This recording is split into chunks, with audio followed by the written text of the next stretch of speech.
Hidden Gems, Episode 16, Designer Spotlight on Wolfgang Kramer. Welcome to Hidden Gems, a board game podcast where we review unusual, forgotten, and underappreciated board games. We're your hosts. My name is Chris. I'm Jason. And I'm Dan. Welcome to the show. Yeah, welcome, Dan. Thanks, guys. We don't have Cameron here to do the customary welcome to the show, so I had to do it. We're missing Cameron this week. He and Casey finally had the baby. I guess I should say Casey had the baby. Cameron was there. They are learning to be new parents. Everybody's doing well. That first week, though, hits you like a ton of bricks. It does, yeah. Well, we are happy to have Dan Smith, a longtime game group member, filling in Cameron's shoes this week. So welcome, Dan. Yeah, thanks. It's a pleasure to be here. Yeah. Well, tell us a little bit about yourself, Dan. How you got into games, where you're from, what you do. Yeah, Dan Smith. You can find me on Facebook. There's about 83,000 of me. I grew up in Atlanta, came up here to go to Carolina, and I've been in the Triangle pretty much since then. Yeah, we went to Carolina together. Exactly. Going way back. Good times. How I got into games is really from friends in college. They were into board games, and I was surprised that there were other people that liked board games like me. And so that was a really fun thing. Got started on things like Capitan, and then it just got out of hand from there. Yeah. Was John involved in this? Oh, yeah. John was kind of the spearhead of that group for a while. Okay. Y'all went to college at the same time? Yep. Do I have that right? Okay. Dan was a year behind us. I should know that. Yeah. Lots of long nights of Catan. Okay. So y'all were like the Chapel Hill board game nerd group. Yeah, there was one game that we were playing, a 6-player game, and I was just completely out of it. And we had a friend who we called LT, and I had the chance to give LT the game because I just wanted it to end. But Andy was right on the cusp of winning, so LT was going right before Andy, and I could give LT the card to win the game. And Andy was like, if you do that, I'm going to be so pissed. And I made a deal with LT that every time he referenced winning that game, he had to mention that I had the assist because I gave him the game. And he agreed. So I gave him the game, and Andy was not happy. Oh, man. It counts. That kind of sounds like the stuff that happens to me around here. What's your favorite game? Oh, no. I think I might know what it is, but I would be curious what you'd say. You know, every time I come over here, the game that I can't play anywhere else and that I really like playing is Orleans. Oh, okay. Ah, it's a good one.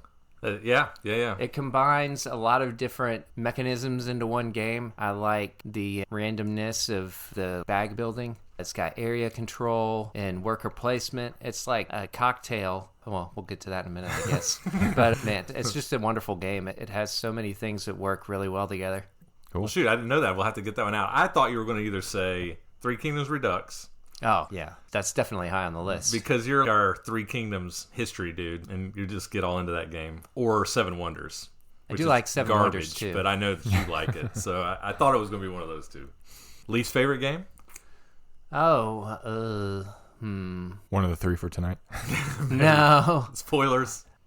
You know, I feel like if I had gotten in entry level where everyone else did on Scythe, then it would be on the favorite game list. But apparently I came to Scythe 2 years after everyone had determined what the mechanism of exact moves you need to make in order to win the game are. So This sounds familiar. Strangely familiar. From that same seat, yeah. Yeah, I played it at John's house one time with all of his board game friends in Greensboro, thinking that it would be a really fun game. And it took about 30 minutes. And after 30 minutes, I was like, what just happened, guys? Somebody won? What? Nobody was talking or interacting with each other at all. It was not ideal. To be fair, that's the fastest game of Scythe I think I've ever seen in my life. Yeah, that's funny. That's almost word for word what Cameron says about Scythe. Oh, yeah. And I think it's his least favorite game, too. That's funny. That's his exact same gripe with the game. It is a game that lends itself to being advantageous for people who have played it. For sure. So, I mean, that's a lot of games, but sure. Seems like Scythe in particular gets people. Awesome. Well, thanks, Jan, for telling us a little about yourself. So as we usually do in the show, we talk a little bit in the banter section about things we're into, things we're enjoying at the moment, things that we like other than board games. Dan, since you're the premier guest here and you're already on a roll, why don't you go ahead and share something with us you've been enjoying lately? Yeah, so my wife and I, we have recently started watching this show on Hulu called Only Murders in the Building, which is a comedy. It's pretty funny. I've heard of this. Haven't watched it yet. Yeah, I would recommend it. So it's got Steve Martin, Martin Short, and Selena Gomez. They dropped the first 3 episodes on Hulu, and then they're doing it one every week after that. It's been good so far. I don't want to spoil it too much, but basically... I was going to say, without spoilers, what's the high-level premise? It's in New York City in this big fancy apartment building. 3 different residents of the building who are previously unconnected find that they all have been listening to this murder podcast together. And so they start talking about it. But then shortly after they get connected, there's a murder in their building. And they decide to make their own murder podcast as the events of the investigation are unfolding. Sounds interesting. Yeah. Not typically my kind of show, but I am a little bit intrigued. I might check it out. You had me at the title. I got really excited when we were talking about only murders in the building. I thought it was going to be some sort of slasher. And then you said Martin Short. Has to be dark and angsty for Chris to be here. Yeah. I don't know. I'll give it a shot. For you, man. Hey, I mean, if you don't like laughing, then don't watch it. But, if you do, then go for it. Chris doesn't like laughing. Yeah, with one exception. Ted Lasso. But I'll talk about that another time. Have you ever watched Ted Lasso? See, that is the one comedy show that I cannot get into. It's so... Love that show. It's like cloyingly sweet. Kind of like this cocktail we're drinking. That we'll get to in a minute. We're getting there. You can't dump on my cocktail yet. 2 cocktail mentions before we got to the cocktail. Yeah. You babies. Yeah, I don't know. Something about that show. It's so lighthearted and bubbly happy. Maybe I just haven't watched enough of it, but it was hard for me to get into. I actually haven't seen it, which is surprising because I'm a big soccer fan, but I don't have Apple TV. You would love it. So, I'd have to move my Roku downstairs to watch it. That's just more of a pain than I really want to deal with, so I haven't gotten around to it yet. Well, I have strong feelings about Ted Lasso. Maybe next show I will share them. I think it's a pretty good show, but that's about the extent of my comedy enjoyment. One show that I've been watching is actually a YouTube channel, I guess. It's called The Command Zone. You probably haven't heard of it. Either of you heard of this? Nope. No. So The Command Zone is actually about Magic the Gathering, which I haven't played regularly in a long time, but it's a show that talks about Magic strategies, upcoming cards, and releases. But one of the things that they do on the show, and really the only reason I watch it, is they do live plays, and it's a segment that they call Game Nights. Okay? So they play Commander, which is 4-player Magic the Gathering. And they usually just have these B-list nerd celebrities that nobody's really ever heard of before, which... I mean, that's saying something. I mean, we're like D-list, right? It's like us. I'm sold on this already, actually. Yeah. I sold it even more when you mentioned D-list celebrities. No, that's us. We're D-list. I'm saying they're B-list. Yeah, we're aspiring to B-list. Yeah, we might be F-list. I don't know. But they've had some notable guests on lately that I think is really, really worth checking out. 2 in particular. So the first one is Post Malone. Okay. Came on Game Nights and played Magic the Gathering. And he is good. He knows Magic. I was really kind of blown away. You could just tell he'd just been playing it his whole life, pretty much. So if you want to see Post Malone playing Magic in a really competitive way, I would check it out. It's really good. And then the other guy is Joe Manganiello. Do you guys know who this is?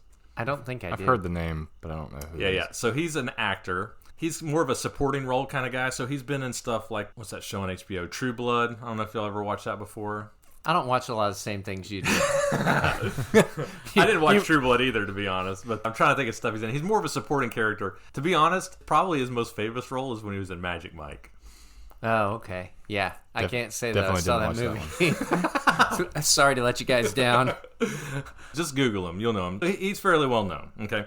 But what's interesting about him is if you were to look at this guy, and I'm stereotyping him, but, you know. It's just a podcast that's going to go out to millions of people. Might as well get canceled. Yeah, right. So he does not look like the kind of guy who would be a big D&D player. He's big, hulky, typical Hollywood star-looking guy. Very, you know... What am I doing right now? So it looks like Fabio is what you're saying. Pretty much, okay?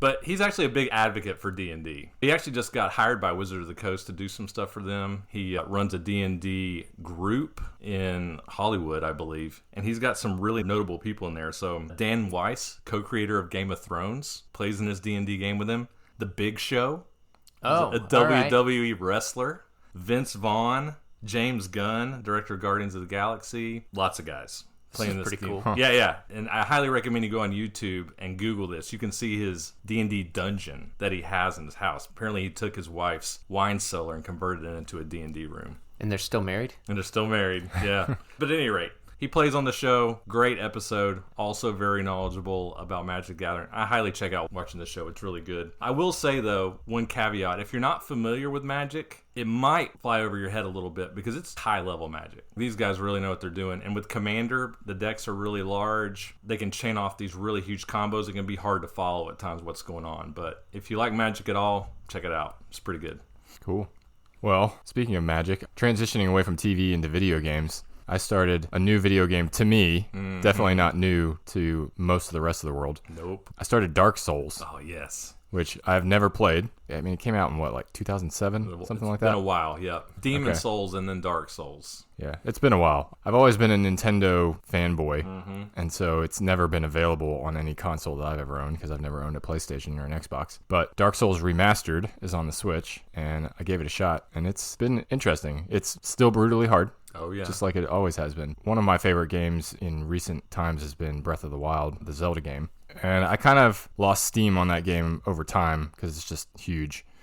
But the part that I liked about it the most was the exploration piece. And I think Dark Souls does that really well. Oh, yeah. Like, it gives you no guidance. You have no idea what you're supposed to do. And a lot of it is trying to find your way through this maze and this world in a sneaky way. You have to figure out who to fight, who not to fight, where to go. What's not working. Right.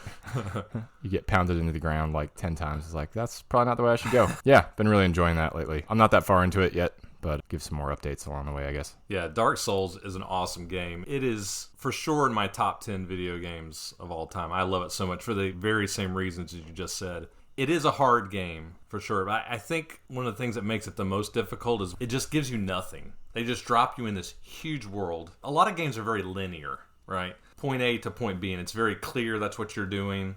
You can't divert from the path.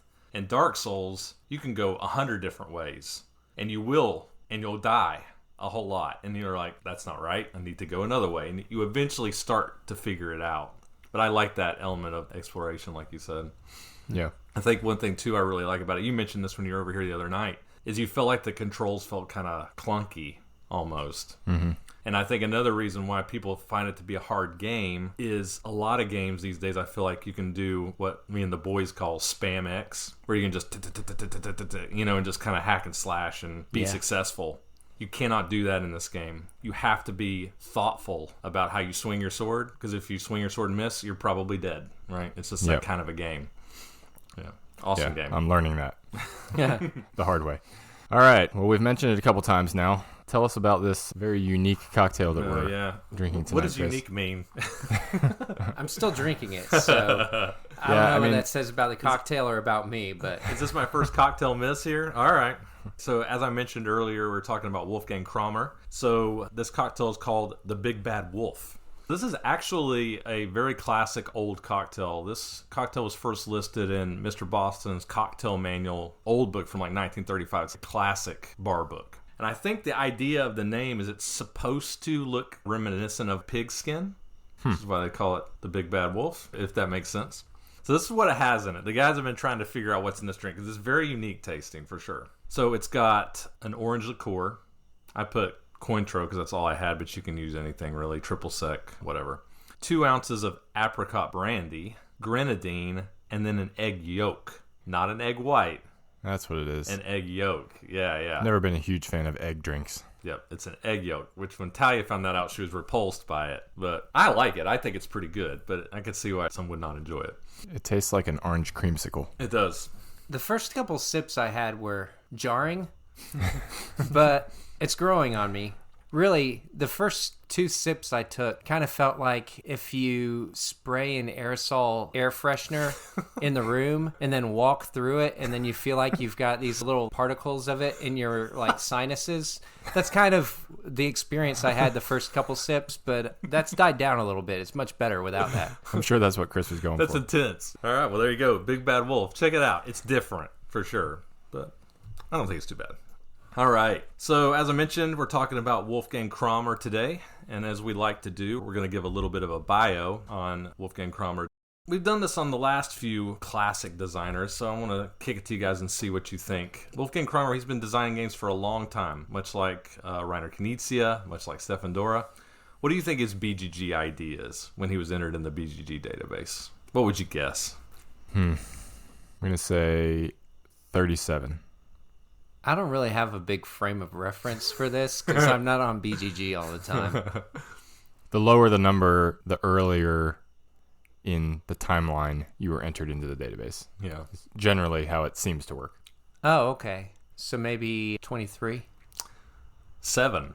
Whoa, single digits. Wow. Yeah, single digits. I need to go and look at who the first 10 are. I think Dora was in the top 10 if I'm not mistaken. But Kramer has been designing games since the late 70s, early 80s. He's been there for a while. He has over 150 credited board game designs. So nowhere even close to Reiner Knizia, but 150 is a lot. Okay, he's up there, and he has some fantastic designs. We're going to run the list here. Just mention a few. El Grande. Okay. Jason's favorite game. It's in the top 5 for sure. Okay, right. Princes of Florence, Tikal, Downforce. Oh, yeah. Which is just meh, I think, but people really like it. I think you've played it before, actually, Dan. Okay. On our board game retreat, that car racing game with Jeff Oh, Schaefer. that game was really fun. You like that? Yeah. I'm in the minority. I know I am. That game was a blast. I think I won. My team at work likes it. Yeah, so Downforce, Coliseum, which I think is an awesome game. I really enjoy. Torres, Six Nimpt, Palaces of Carrara, which I really want to play. Cavum, Good one. one of Jason's That was a sixes. 6 for me. Yeah. Lots of designs. He's won the Spiel des Jahres a record 5 times. So nobody has won it as many times as he has. He won for Heimlich and Co., Off Oxa, El Grande, Tikal, and Torres. So Kramer started playing games with his grandmother as a child, and he said he developed a positive attitude about games because she always used to let me win. I mean, you can't lie that helps. I mean, there's... Does it though? Yeah. I think for sure we know my kids aren't going to become board game designers. I don't pull any punches with my kids, but that's what he says. He says he continued playing games as a teenager, and he would actually take and rework games. So he would play a game, find problems with it, basically, or things he didn't like, rewrite the rules, and create his own game out of that. And his friends said that he was so good at it that he should consider designing games of his own, which is kind of where his design process started. His first design was Tempo, a car racing game which became Top Race, which ultimately became Downforce. All right. Wolfgang Kramer is a master collaborator. He tends to work with other designers a lot, much more than he works by himself. He says that he feels like the joint process of designing a game together and the arguments that come out of that and the debate and the discussion about how a mechanism should work tends to create a superior game. The only bad part about that is obviously you have to share the royalties with your co-designer, but he does feel like that games tend to be better when you do that. And I would say he's probably right. I mean, he's got a long list of excellent games. He feels like his most overlooked games, or what he would consider his hidden gem games to be, are Hacienda, Asara, Alcazar, which I've never even heard of, Pueblo, which I really want to play because it's very similar to Rumus, actually. Yeah. Which I really enjoy. I've played Hacienda, and it's pretty good. Yukata, I bet. Yep. Yeah. I've seen it on there. I've not played it. I feel like I've played Hacienda too, but I'm not sure where I would have. Yeah, I don't think either of us owns it. I don't own it. Yeah. They reprinted it 3 or 4 years ago, gave it a really nice reprinting, and it sold like crap apparently, but I would like to try it.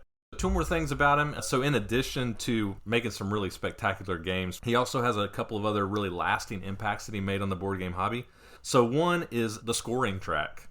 The scoring track that goes around the edge of a board game that's pretty much in every board game now was first developed by him in the game Heimlich and Co. actually. Some people in our guild actually pointed this out. And this actually has a name. In Germany they call it Kramerliste, which means Kramer track, I guess, is what they refer to the scoring track around the edge of the board. Wow. That's pretty cool. Yeah, interesting, right?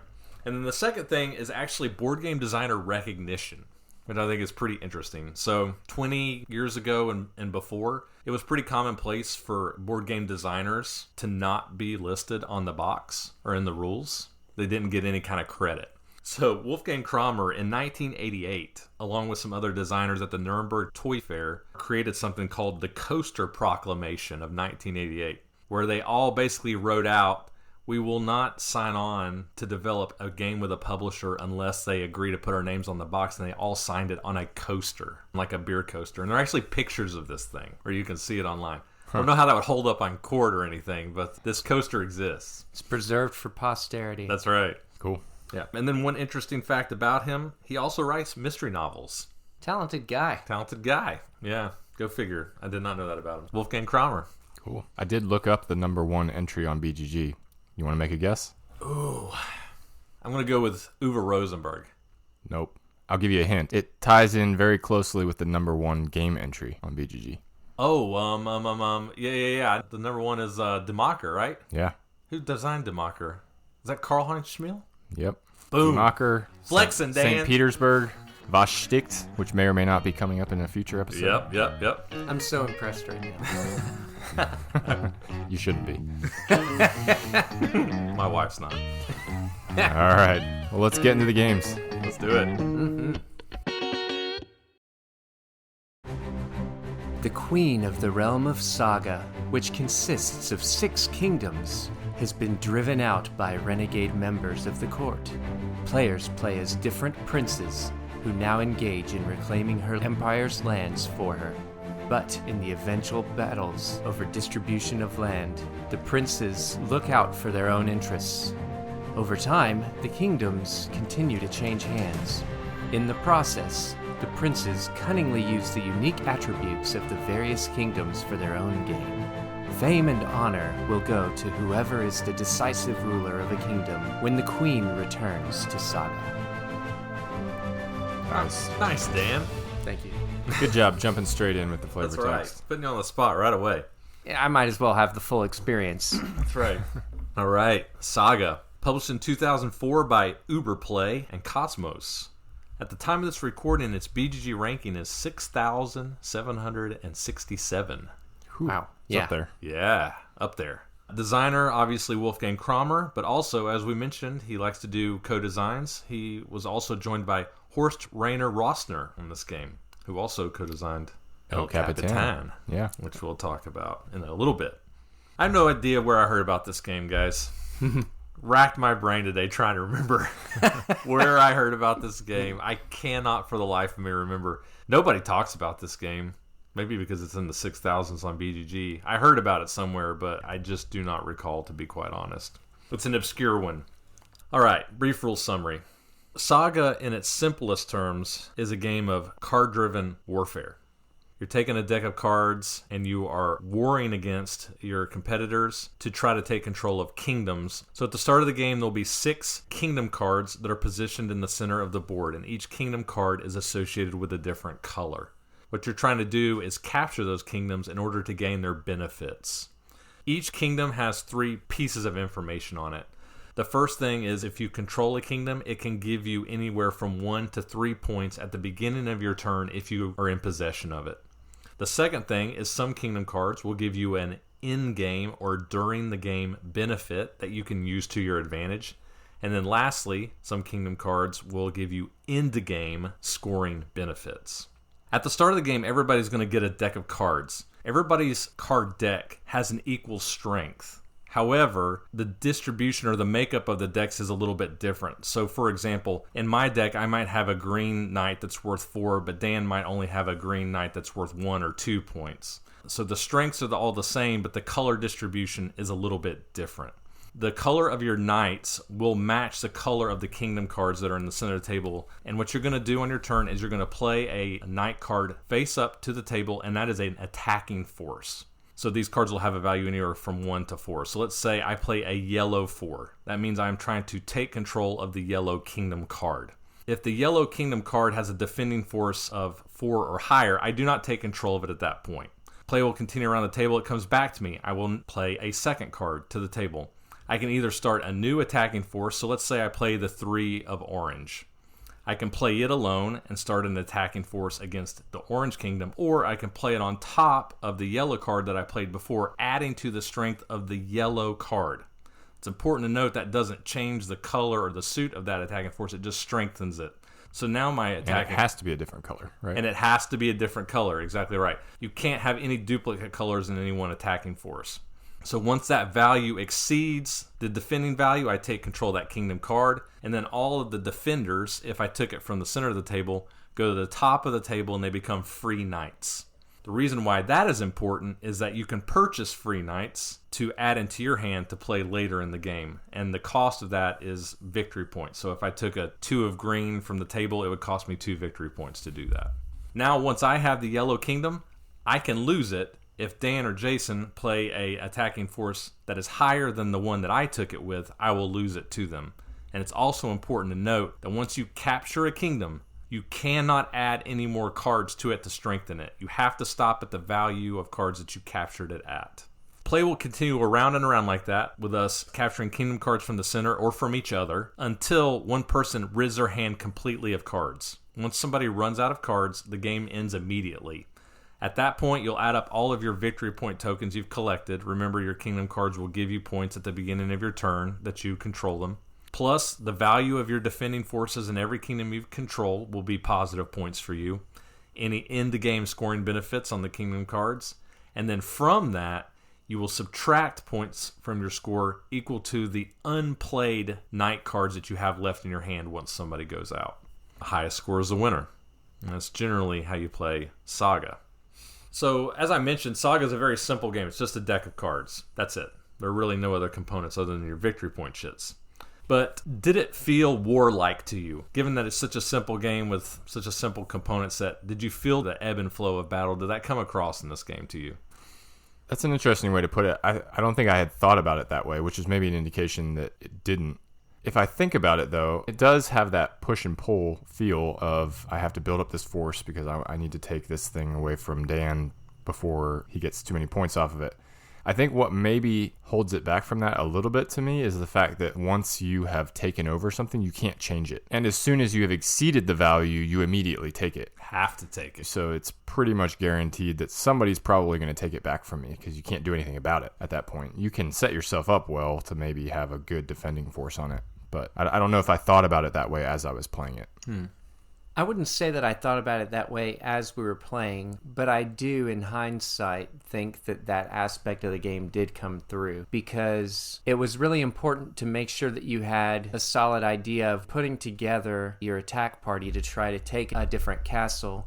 And then thinking about defense, when somebody starts an attacking party with the color of a castle that you own, you immediately know. Yeah, it's coming. Yeah, so you know they're coming after you. And a lot of the times where my head would go as soon as I saw somebody coming after one of my castles was, okay, how am I either going to attack their weakest castle or what castle am I going to take to replace the one that I'm about to lose? I'm going to hit them back. Mm-hmm.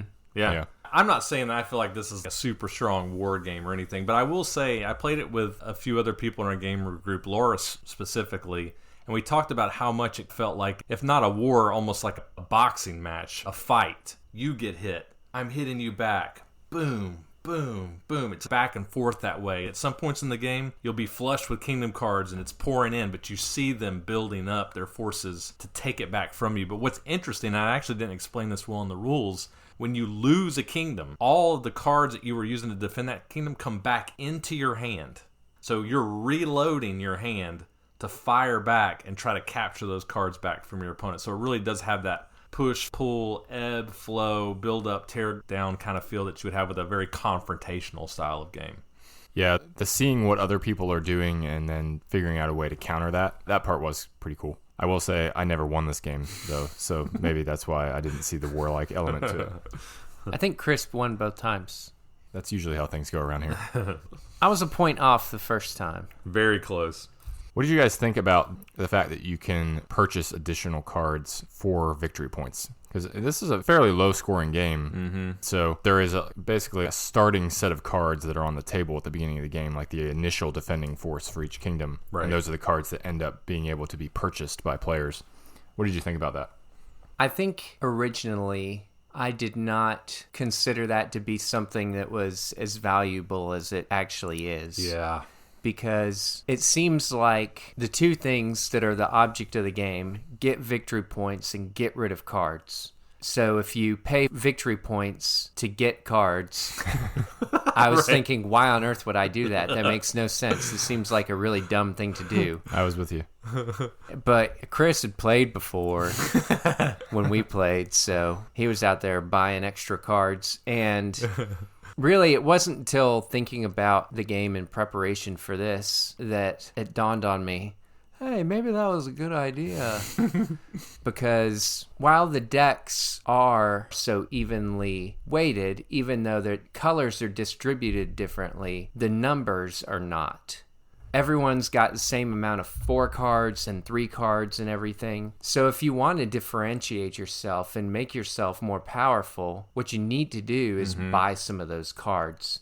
Otherwise, you're going to be behind the person that does buy those cards.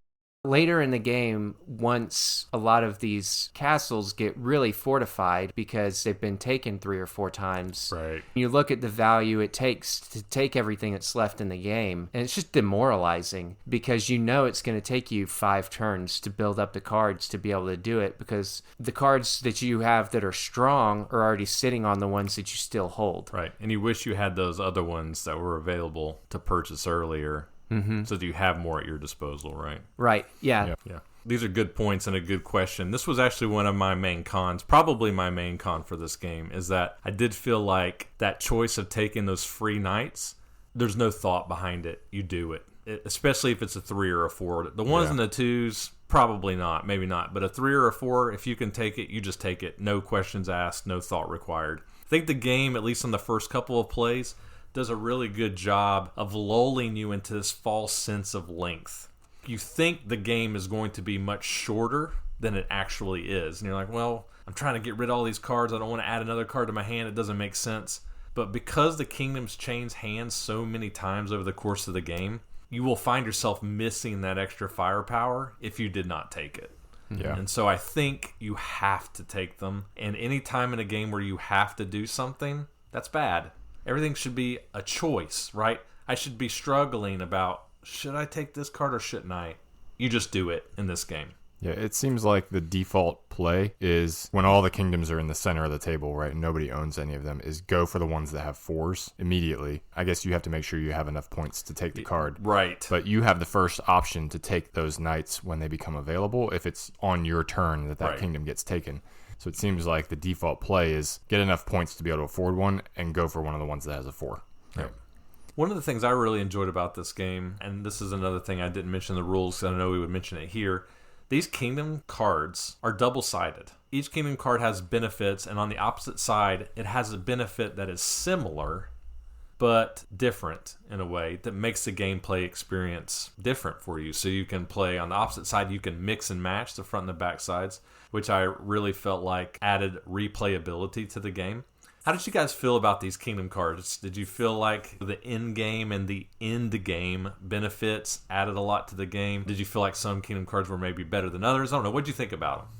There were some cards which introduced an interesting aspect to the game. Like one of the kingdoms allowed you to take one of your defense cards out of it, which weakens it. Right. But then if somebody has already built a force that's strong enough to take your castle after you pull one of the cards out, then you can basically set the terms on which you're going to retake it.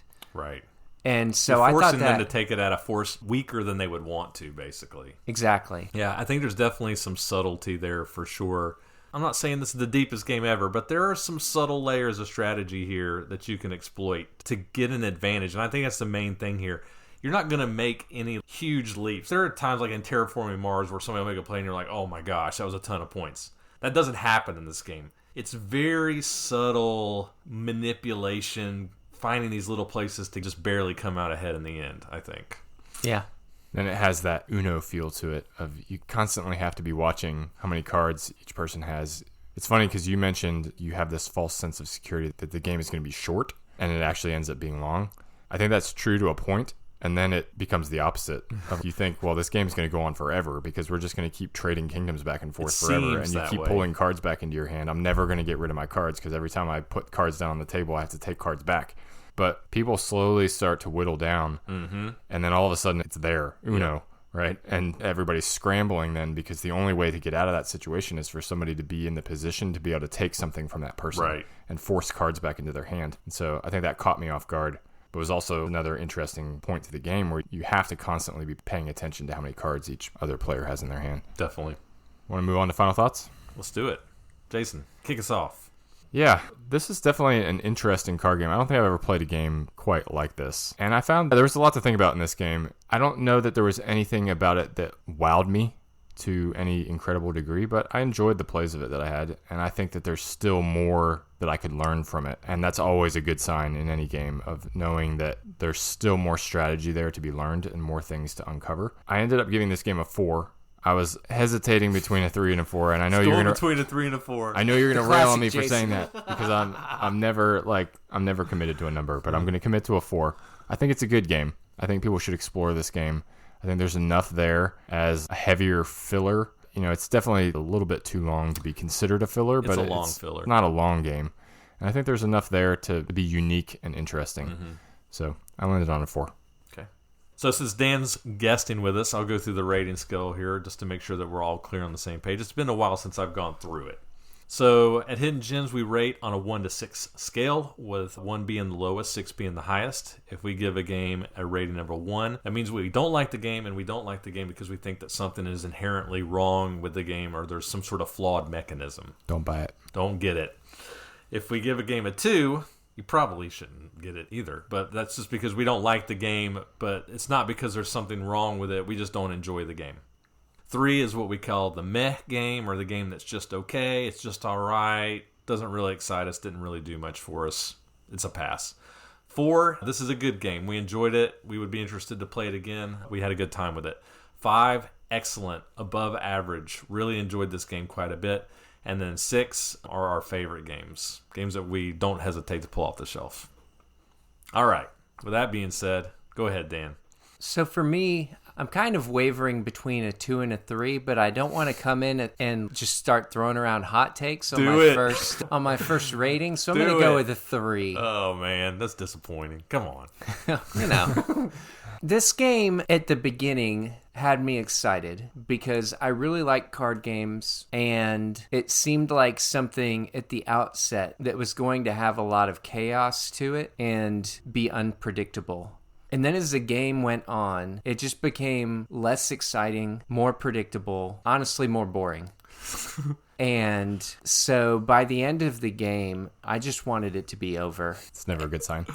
Yeah, I mean, it really comes down to the fact that it lasts about 5 or 10 minutes longer than would be ideal. So in the timing of it, it sits in this funny place for me between something that would be just a quick, hey, let's pull this game out and play it and have a few rounds of it, in the mold of something that you would play 5 rounds of and then add up the total score of all 5 rounds and then determine a winner. If it was short enough to do something like that, I think I would have enjoyed it more. But it doesn't play long enough to be what feels like a good full-length game, but it plays too long to be a really fun short game for me. I think that was probably the thing that really was the biggest detractor for me. So 2. Yeah, sure, let's go 2. I'm talking myself into a 2. Sounds like a 2. Nice, Dan. Like it. All right. So this game has a very strong ebb and flow feel to it. I think we mentioned that earlier, but I think it's worth reiterating. You will really feel that in this game. There is a tangible feeling of back and forth, give and take. You'll have times where you feel like you've got all the points, and then they'll just be ripped from you. If you don't like that kind of thing, stay away from this game, okay? The thing about Saga, I think, that you have to understand is that you need to expect that to happen. And I think where I really began to enjoy the game is when I accepted that and I started to try to see the subtlety of, okay, this kingdom I just took, I'm not going to hold it forever unless it's near the end of the game. How am I going to make the most of it in the time that I have it? Which kingdoms do I need to be focusing on now? How can I use them to benefit myself the most in this moment to set myself up for future success? It's very subtle, but there is strategy there that I enjoyed quite a bit. I liked this game. I'm going to give this game a 4. I think this is a good game. I think this game is much better than its 6,767 ranking on BGG. That seems very low to me. I think it's worth a shot. If you've never played it, if it sounds all appealing to you, give it a try. I think it's a neat game. I'm keeping it. Cool. Well, if our listeners are looking for a copy, where can they find it, Chris? A little bit of bad news here. So as you know, we work with our friends over at Noble Knight, and this game is not in stock at Noble Knight. But the reason for that is our buddy Loris, who's also in this game group, loved this game when I played it with him, and he bought 3 copies from Noble Knight. He bought them out. Gee, thanks, Loris. So Loris is the reason why you can't get this game at Noble Knight, but that just goes to show you that people do enjoy this game. But there are plenty of copies on BGG Marketplace, 35 there, and you can get it for very cheap. I think I even saw it for as low as $5. Cool. Yep. So those are our thoughts on Saga. All right. You are a reputable merchant in the 15th century, sailing to strategically important cities of the Mediterranean, building warehouses in these cities and fortresses to protect them. It is your ambition to become the most mighty and successful merchant of all. But you will succeed only if you manage to establish your warehouses in as many cities as possible, and if you build your warehouses and fortresses in the most flourishing cities. The player owning the most money at the end of the game is the most renowned merchant and winner of the game. El Capitan. You always get an A for effort, man. I gotta say. Hey, that was a good one. I respect it. It was nowhere near Cameron. I mean, it's hard to compete with Cameron. Give it a shot. All right. El Capitan. Mm-hmm. Published in 2007, but actually re-implements a game called Tycoon that came out in 1998, so going way back. Yep. Published by Quined White Goblin Games, or Istari Games, which is the publisher of my copy of the game, and by several others. Designed by Wolfgang Kramer and Horst Rainer Rossner, co-designer of Saga that we just talked about, and currently ranked on BGG 1,876.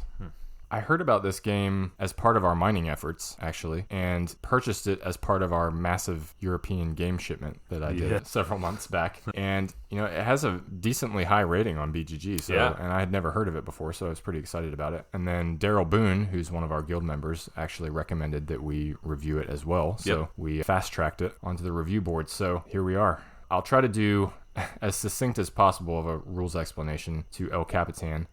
El Capitan is an area control game, essentially. Players are vying to establish warehouses and fortresses in a variety of Mediterranean port cities.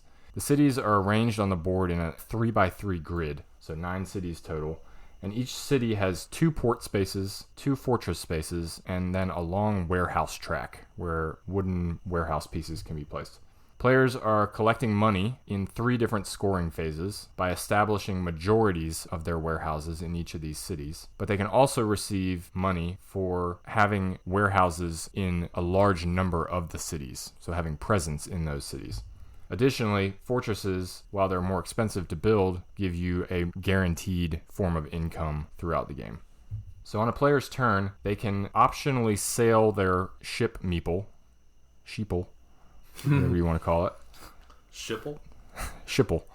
To one of the cities on the board, and then they must build either a warehouse or a fortress in that city. And that's important because if you can't build one of those 2 things, you have to sail to the bank and take a loan. And that can be pretty punishing in this game if you need to do that.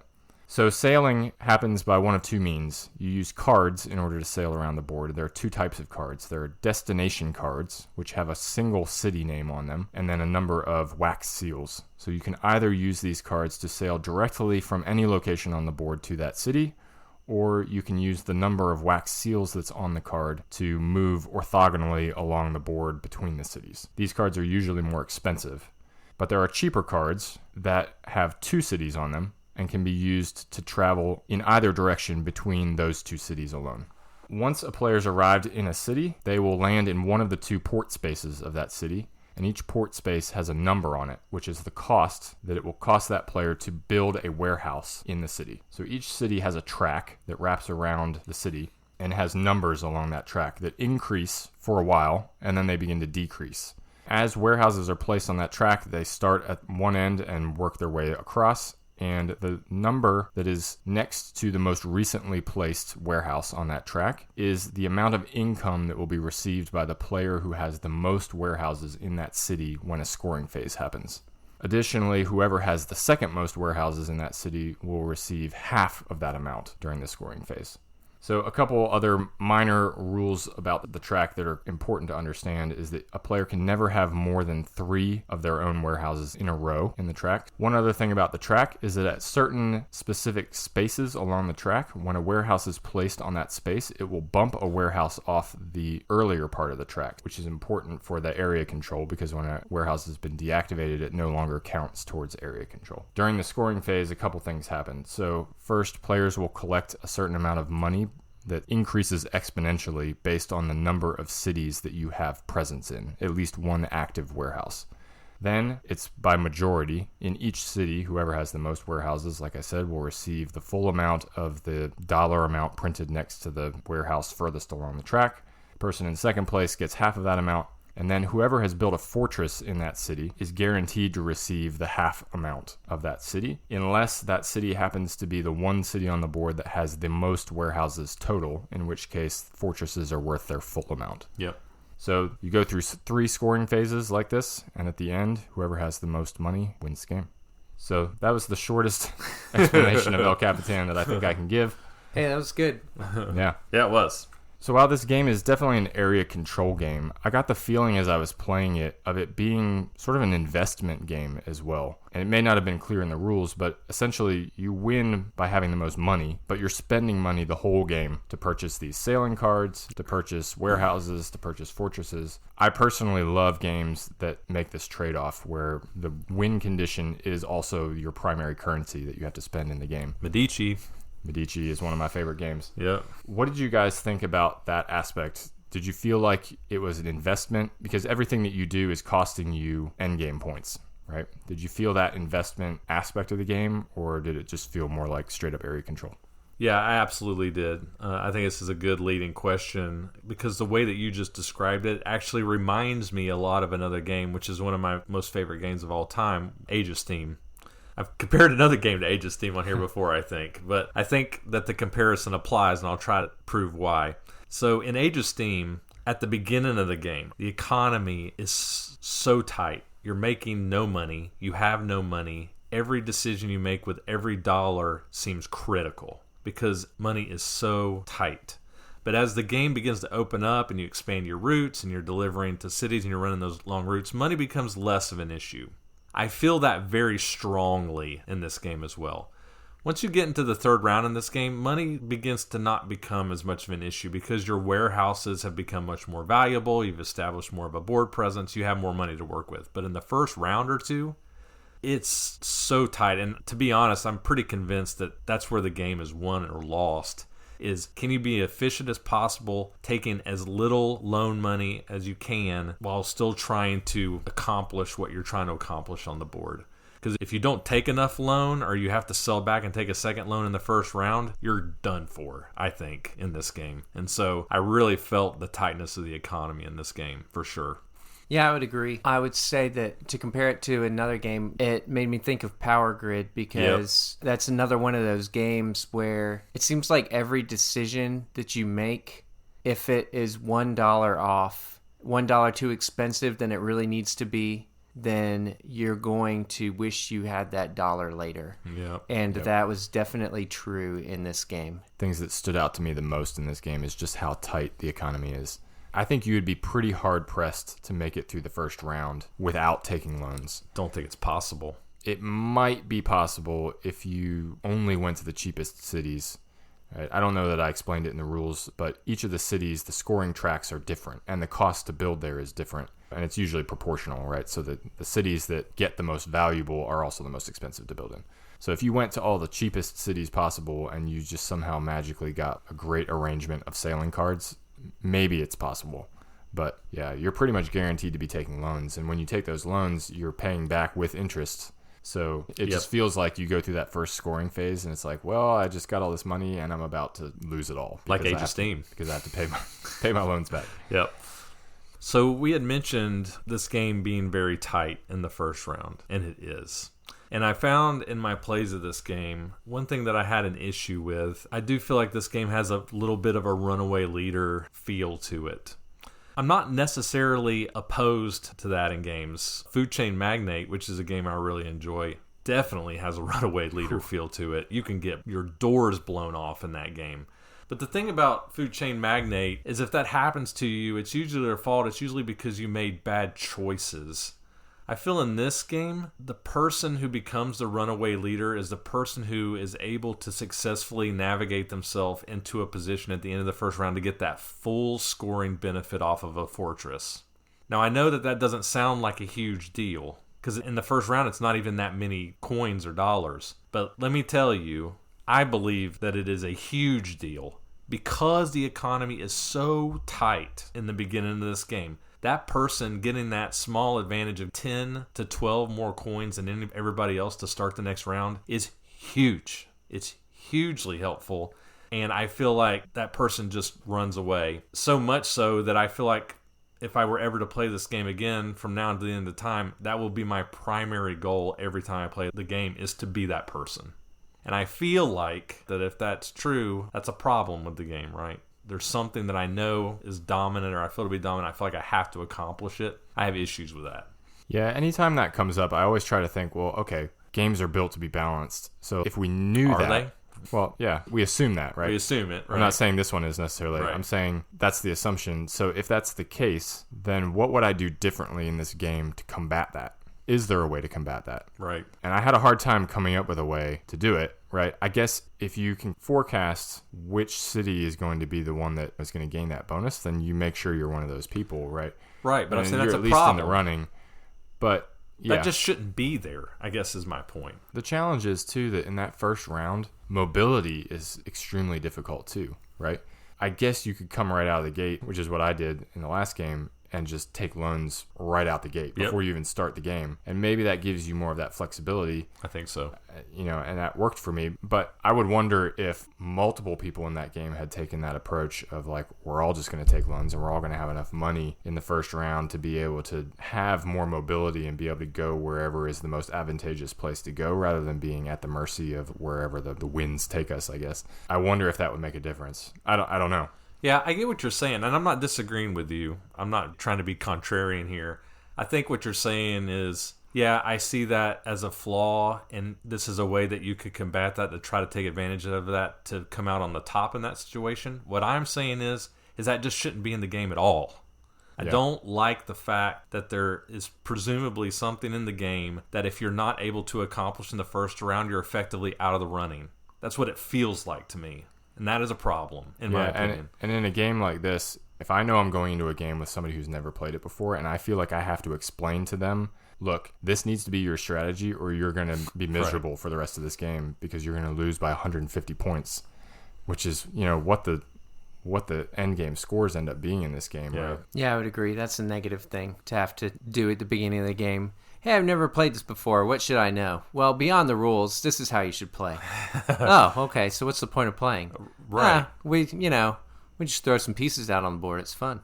Yeah, I know this is turning into my grievance fest, but I'm on a roll here, so let's just keep it going. So, one other problem I had with this game, because you know how I love multiple paths to victory, right? In one of our games that I played, I really tried to buck against this idea of proliferation. I didn't totally neglect it, so I got on 6 of the 9 cities by the end of the game. So the more warehouses you have out in the cities, the more bonus you get for proliferation, and it's very exponential, okay? Yep.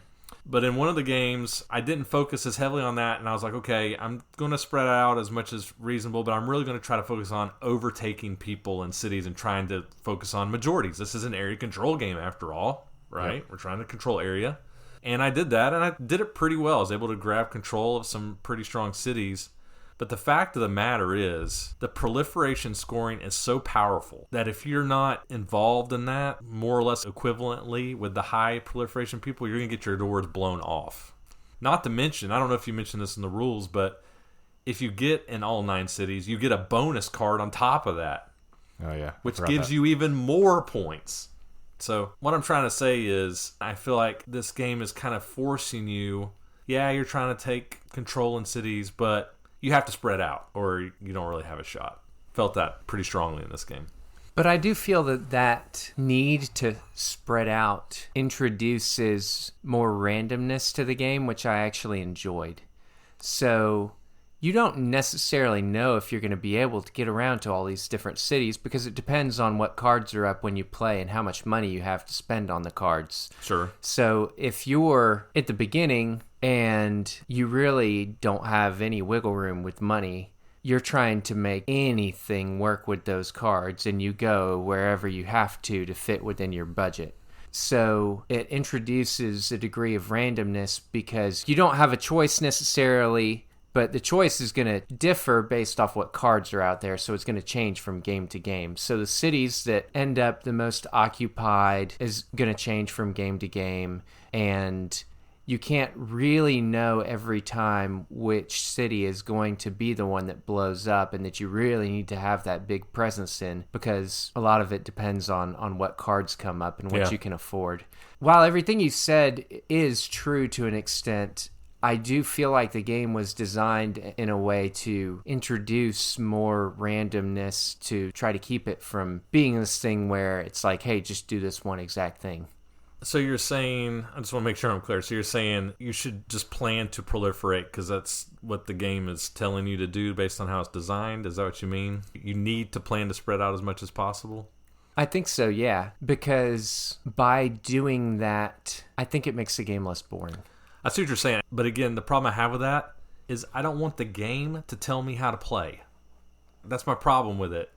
Don't tell me, game, what to do on my turn. I want to do what I want to do, and don't want to do that, but the game is like, well, if you don't, you're going to lose. And I'm like, screw you, game. I don't want to. If I want to be boring, let me be boring. I just want to sit in this one city and build warehouses. Pisses me off when the game is like forcing me to do stuff. I want choices. I don't want to be forced to do things. You know what I mean? That's my problem with it. I just don't like that. I understand what you're saying, but, it's just my rebellious nature.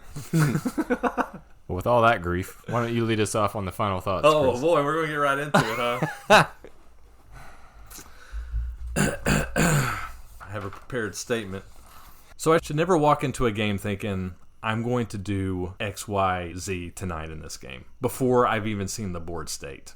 That is a problem. That's why I like games like Kingdom Builder, Dominion, because you can't do that in those games. You can't come into a game in Dominion and think, oh, I'm going to do this strategy tonight in Dominion without having seen the cards, right? That's the fun of the game, is you look at the board and you evaluate it and you plan a strategy. There's none of that in this game. When I come in to play a game of El Capitan, I'm thinking, get the fortress in the first round, and if I'm successful, spread out as much as possible, and then just try to pick up opportunistic majorities at the end, and that's how I will play this game forever.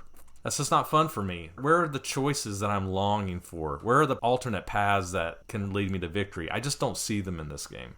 And so for me, that really hurts this game. I've griped a lot about this game. I enjoyed the area control components of this game. I was actually going to give this game a 3, but the more I've talked about it with you guys, the more I've realized that I think that's faulty. I'm actually going to give this game a 2. I think actually talking it out with you all, I realize that I don't enjoy this game. I just don't want to play this game anymore. I don't enjoy it. I'd much rather play Saga than this. So I'm going to give it a 2. Yeah, like I always say with these, I wanted to like this game. I love El Grande, the area control nature of that game. And so I wanted this to be like that, to have that same tension and agonizing decisions that come with that game. And they just weren't there. I think there are some unique mechanisms here, and I enjoyed exploring that, but I think eventually it would hit a wall of, like you said, I have my strategy, and this is what it's going to be. Even to the degree of we started to see certain cities, because of their value or because of the way the track was laid out and when warehouses were going to become deactivated and whatnot, certain cities became kind of the go-to city, right? Because this is going to be one of the valuable ones. And maybe that's groupthink. Maybe there are other strategies to this game that we're missing, and if there are, I really want to hear about that. For sure. So chime in on the guild, folks. If you disagree with us, we welcome that and would love to hear your thoughts. But for me, because of those reasons, I had to settle on a 3 for this one. So I'm totally on the other side of the spectrum than you guys. I would definitely give it a 4, maybe a 5. Whoa! Because the gameplay aspect of the game was so fun to me that I wasn't really that interested in who won or lost. I was just enjoying putting together different routes to go from city to city and maximize the amount of money that I had. Mm-hmm. And it was almost as if it was a puzzle that I could appreciate just on my own to play and calculate all of these different moves that were at my disposal in order to try to make the most of it.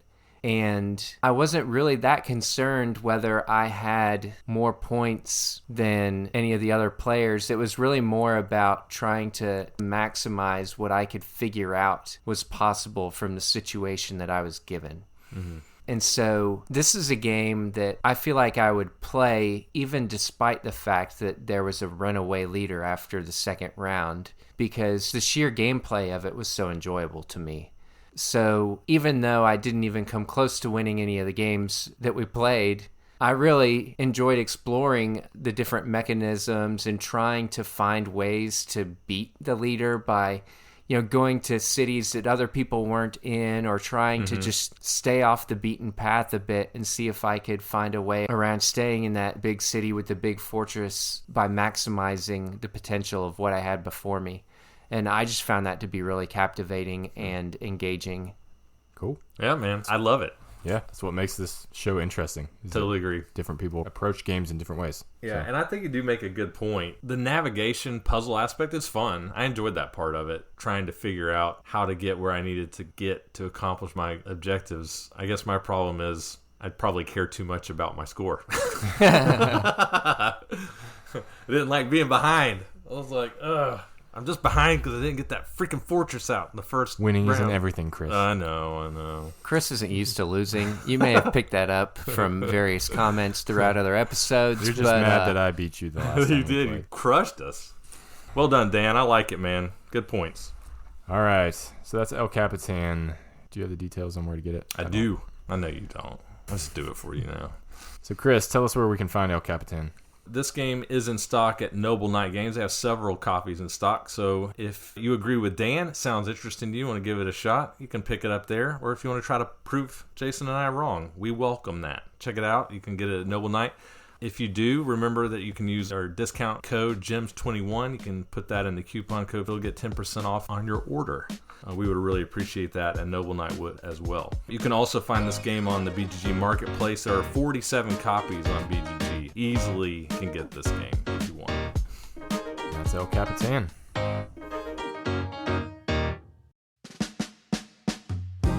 Famous. Expedition. Famous explorers. Expedition. Famous explorers. Expedition. Famous explorers. Expedition.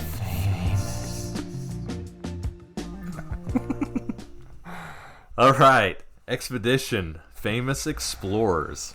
So, in very lame fashion, this game does not have flavor text. So we had to get a little creative with this one. I think we were kind of going for like a Dior perfume commercial kind of feel to it, maybe. Derelict.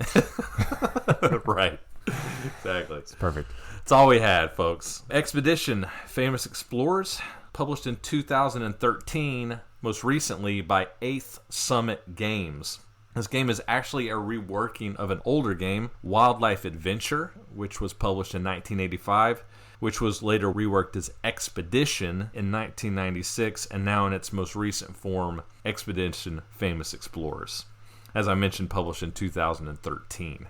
At the time it's recording, its BGG ranking is 4,284, and from a designer standpoint, Wolfgang Kramer is the sole designer of this game. No collaboration on this one. So I picked this game up very early in my board gaming career when I was compulsively buying games on Kickstarter. This was actually a Kickstarter by 8 Summit Games, and I had heard of some of their other games that intrigued me quite a bit, notably Agents of Smersh. I don't know if you guys have heard of that game or not. Heard of it. Never played it. Yeah, it's a cooperative, narrative-driven spy game, but that kind of got my attention for 8 Summit, and I saw this Kickstarter and decided to pick it up. I'll also note that this game was recommended to review by one of our guild members, Emperor Penguin. Emperor Penguin, this one is for you. All right. Expedition Famous Explorers Brief Rules Summary. So, in essence, Expedition is a game of route building, collaborative or corporate route building, where we're all working together. It's not a cooperative game, but we're all corporately placing these arrows onto a giant world map, trying to reach locations that are of interest to us while trying to hinder our opponents getting to locations that are of interest to them. So as I mentioned, the board is a gigantic map of the world, and on this board are several locations that are set apart as destinations where people may or may not be trying to reach. These locations, or these circles, are all interconnected through this network of dotted lines, which is kind of like a spider web or a chicken wire connection of dots where players can lay arrows on their turns in order to connect different locations. At the beginning of the game, everybody's going to be dealt a hand of cards. These are your locations that you're trying to hit over the course of the game. In a reverse turn order, everybody will take a card and they will play it face up in front of them. This is an important destination for that player. They will place a marker on the board, matching that card, showing that location, and everybody at the table knows that that person is trying to get there at some point in the game. Every player will do that 4 times in reverse turn order, so every player will have 4 important destinations in front of them. If you reach that in the course of the game, you'll score 2 points for every one of those. If you're unable to reach one of those or more, you'll lose 2 points for every one you could not get to. Every card left in your hand is a secret destination that you're also trying to reach, but your opponents don't know what these are. They don't know where you're trying to get to on these locations. These are all worth a single point apiece if you've reached them. If you don't reach them, they are a minus point at the end of the game for each one you could not reach. Gameplay is pretty simple. There's a starting location which appears to be located in Finland on the board. And as I mentioned, there are 3 piles of arrows, red, blue, and yellow, that the players will be placing on their turn end to end to expand these expeditions throughout the world. So on a player's turn, it's very simple. They're going to choose one of these colored arrows and they're going to play it onto the board and either start a new expedition of that color or extend one if it's already been started. So if I start a yellow arrow and I'm the first player, Dan, on his turn, can either place a yellow arrow and extend from my yellow arrow, or he can start the red or the blue. And that is the simplest version of a turn. Okay? Pretty simple, pretty straightforward. But there are more layers to the game than that. So also on the board are green and red dots. If you connect to a green dot with an arrow, you can immediately lay a second arrow of any color on the board for free. If you connect to a red dot, that will let you take a ticket. Tickets are nice because they let you do some extra things on your turn. So a ticket, if you spend it, you can place a second arrow on the board. You can pick up an arrow at the lead of an expedition and replace it. So effectively, you're rerouting the expedition route if you don't like the direction it's going in. Or you can spend a ticket to discard one of your private or your secret destinations, draw 2, and pick one to replace it.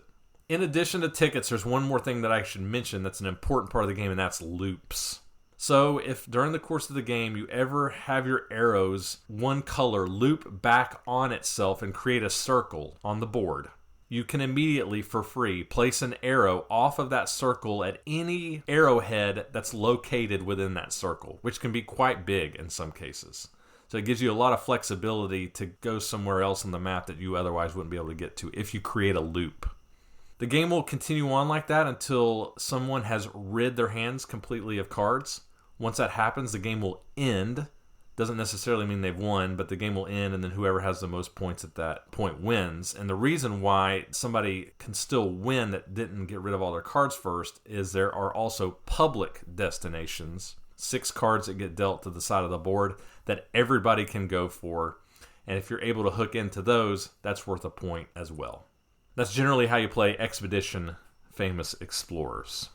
So there's a term that gets thrown around a lot in board game circles, and that's the term that we refer to as rough edges. So I think rough edges is probably a term. Everybody kind of knows what it means. I think people would probably define it maybe a little bit differently, but the way that I think of rough edges is that's any game that requires you to have an FAQ associated with it.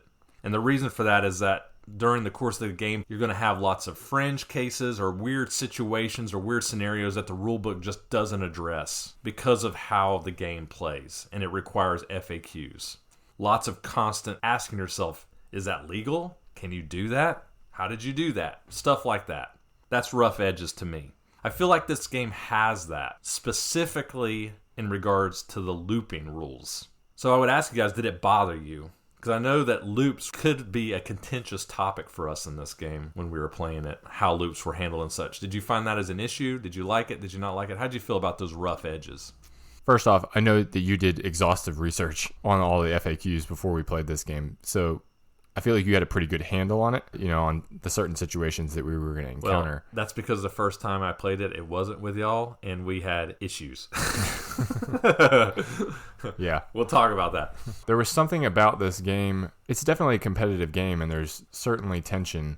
I didn't feel, though, an overwhelming pressure to overanalyze the rules and be like, oh, well, this has to be exactly perfect. I feel like we were able to kind of house rule things that were uncertain as we went along and come to an agreement on it and be like, okay, well, it's fine, right? Like, as long as we're all in agreement, then it's okay.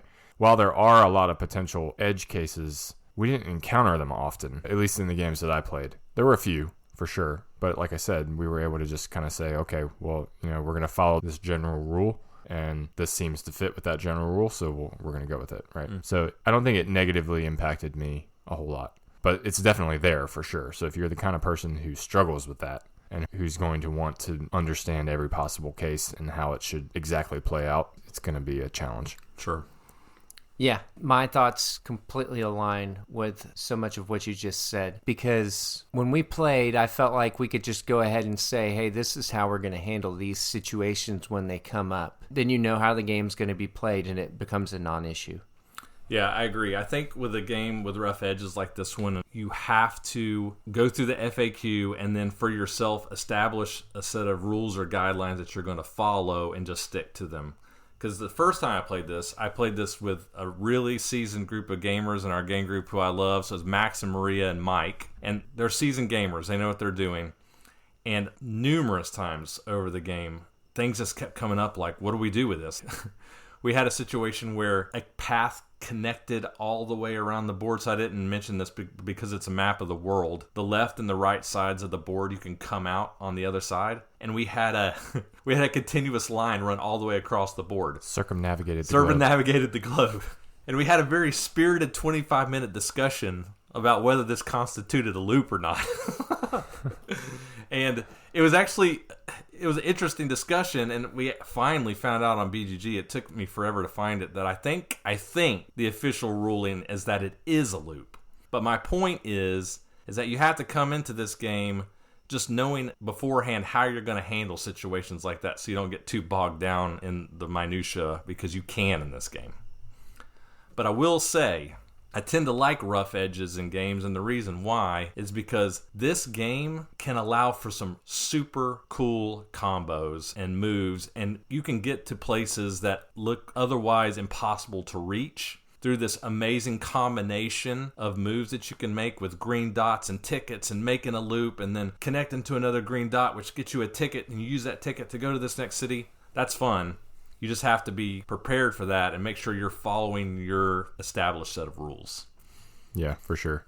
I think if any rule got me, it was the you can't play a ticket to get a ticket rule. Yeah, right. Because while that seems simple, obviously you can't play a ticket to connect to a red dot to get a ticket back. The number of permutations of that situation that can happen, they're numerous. And so that one confused me a little bit, I will say. But. Sure. I think Jason actually complained a number of times equal to the number of permutations that you could get in the situations with that ticket rule. It's probably true. What else you guys like?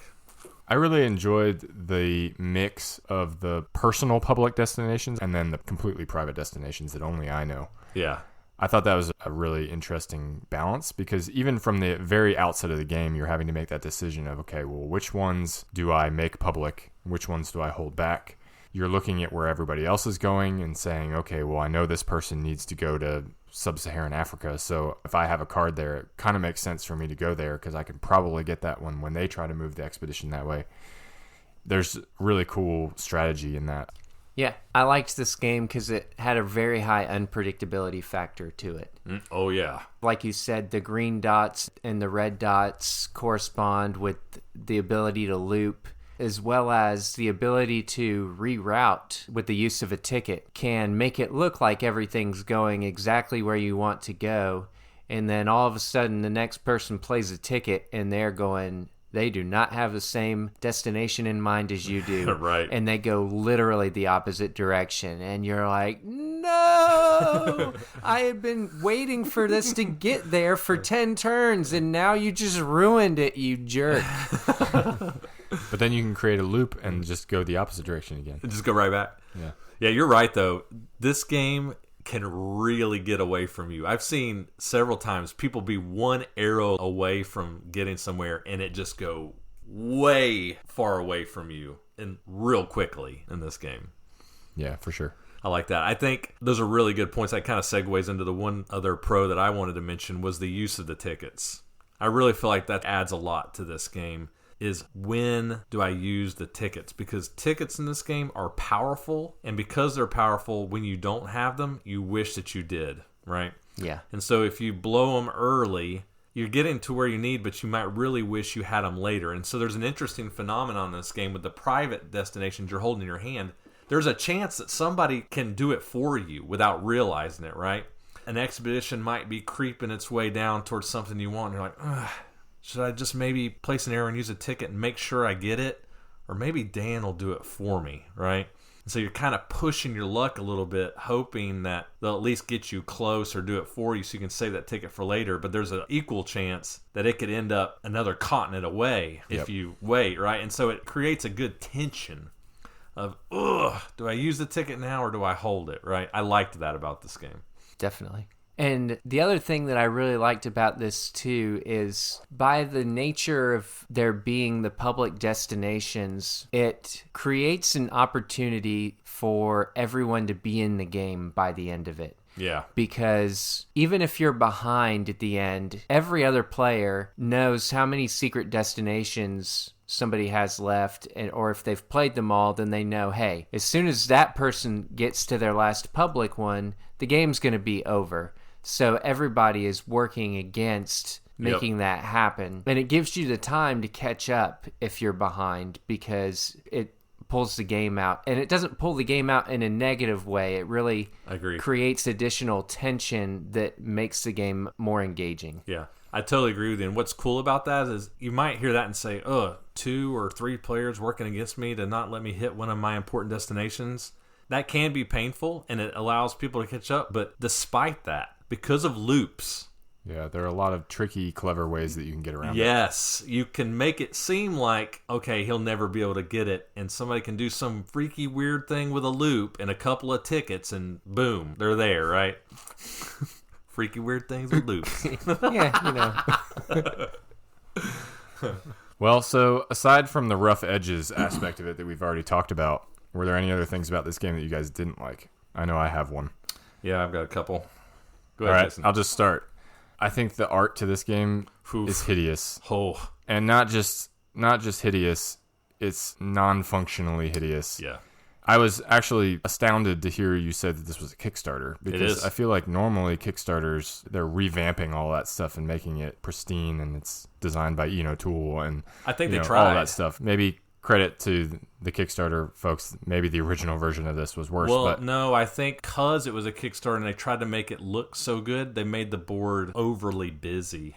And so it became a form over function thing, I think is what you're saying. Yeah, there's so much stuff on the board that it just looks like a giant mess. It's hard to figure out which locations are where. The cards are 90% flavor text, and the fonts are hard to read. There could have been a lot more done to make it functional from a graphic design perspective. Yeah, unless you're a world geography expert, you're only going to know like 10% of these places on the board, which it's cool that they use unique places, but it's painful, especially the first few plays, just trying to figure out where the heck is this place, right? And there were numerous times that I just didn't necessarily pay enough attention to exactly where the lines were, because I thought I'd gotten enough of a feel for where the line was going to go. And then it got to that point, and I was like, oh, there's not a line there. Great. Not to the point where, like, if you fall into that pitfall, then that's on you, because you really should have been looking ahead to figure out what you were going to do. But there were numerous times that I was like, well, it seems like there should be a line here, but there's not. So I guess I'm just going to figure something else out.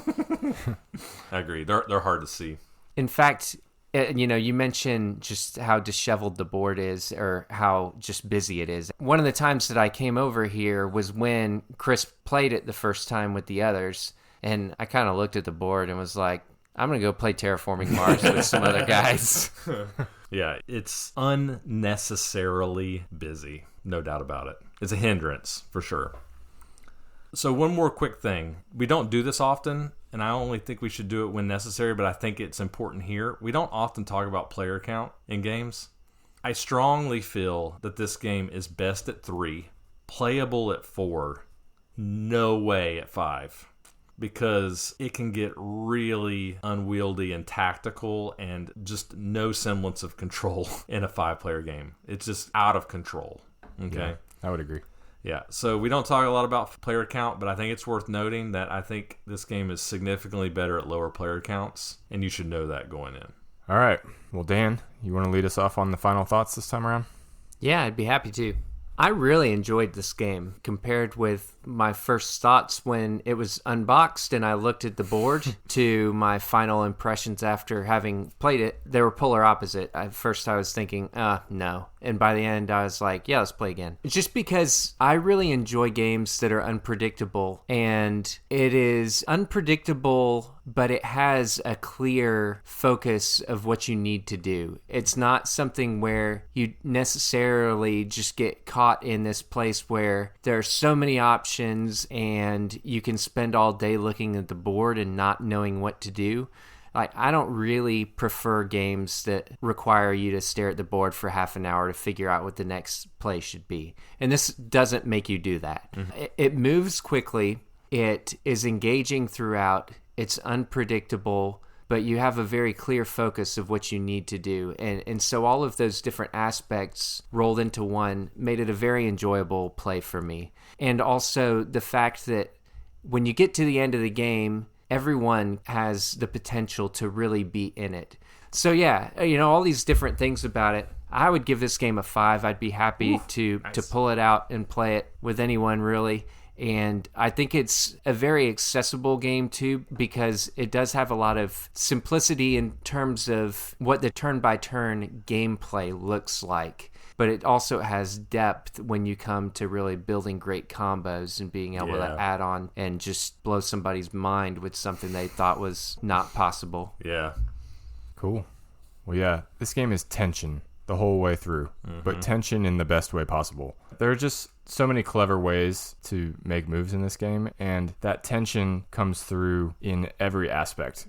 You are constantly making the decision between, well, do I move the yellow expedition forward now when it's like the right time and I have to prevent it from going the wrong direction, or do I have to be concerned over here about this expedition that's about to pass by me?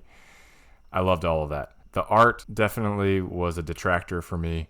Similar to Dan, when it came out on the table, I was like, what is this? What are we playing right now? But thoroughly enjoyed it each time that I played it. I gave this game a 5 as well. Whew, wow. Really enjoyed it. Highly recommended. Nice. Are you going to disagree with us? I don't know. We'll see. So I really enjoy games that give players the opportunity to be very clever. And I feel like we've been using that word a lot with this game, clever. I think it's a good word to describe this game. This game gives you the tools through its rough edges to be very clever with your play, especially through the loops. And again, just putting the disclaimer in there that some crazy things can happen with these loops that you may not know how to resolve. And again, I would just encourage you to read the FAQ on BGG beforehand, figure out how you're going to address those issues when they arise, because they will, and then just enjoy the game. But man, can you do some cool stuff in this game. I've seen people get the spots and I'm like, well, he won't be there in 3 turns. And they get there on that turn just by hitting green dots and picking up tickets and making loops. And cool. I like that. There are a couple of small grievances with the form over function thing I think is a bit problematic. It's not great at high player counts. All these hold it back a little bit for me from being an excellent game. But I think this is a good game. It's a strong 4 for me. I really like this game quite a bit. Look forward to playing it again. Cool. Yeah, would love to see it reprinted again, maybe with some better art. Some better art. All right, where can we find it, Chris? There are many copies of this available at Noble Knight. You can pick it up there. And as a matter of fact, they actually have their Kickstarter exclusive material available as well if you want to pick that up and add that to your game, make it look extra nice. But it is available on Noble Knight and also 18 copies on BGG as well. All right, that's our thoughts on Expedition Famous Explorers. Thank you for joining us for this Wolfgang Kramer episode of Hidden Gems. If you like what we're doing here, please remember that it's a huge help to us to give us a rating or review on your favorite podcast platform, or to follow us on one of our many social media platforms. So check out our BGG Guild if you want to interact with us or share a game that you feel is a hidden gem. And if you're so inclined, please consider supporting the show over on our Patreon at patreon.com/hiddengemspodcast. So until next time, I'm your host, Jason. This is Chris. And I'm Dan. Thanks for listening. This episode of Hidden Gems, number 16, was recorded in Raleigh, North Carolina on September 9th, 2021. We've talked a lot about forgotten and underappreciated games, but now it's time to highlight the unusual. Join us again in 2 weeks when we talk about 3 games with very unusual mechanisms and themes. Hidden Gems is produced and edited by Chris Alley, Cameron Lockey, and Jason Yanchuleff. Our Board Game Geek Guild is monitored and managed by honorary Hidden Gems team member Ghidorah. Our show's logo was illustrated by designer and artist Katelyn Nieto. Check out her work on Instagram at It's Katelyn Nieto. We would love to hear from you. Feel free to join the discussion on our many social media accounts. You can find us on Facebook at Hidden Gems Board Game Podcast, Instagram at hiddengems.podcast, and Twitter at Hidden Gems Board. Disagree with one of our reviews? Have something you want to say about one of the games we discussed today? You can also make your voice heard on our Board Game Geek Guild at boardgamegeek.com, guild number 3874. Once again, thank you for joining us on Hidden Gems, and until next time, fellow gem seekers, enjoy your games and enjoy your search.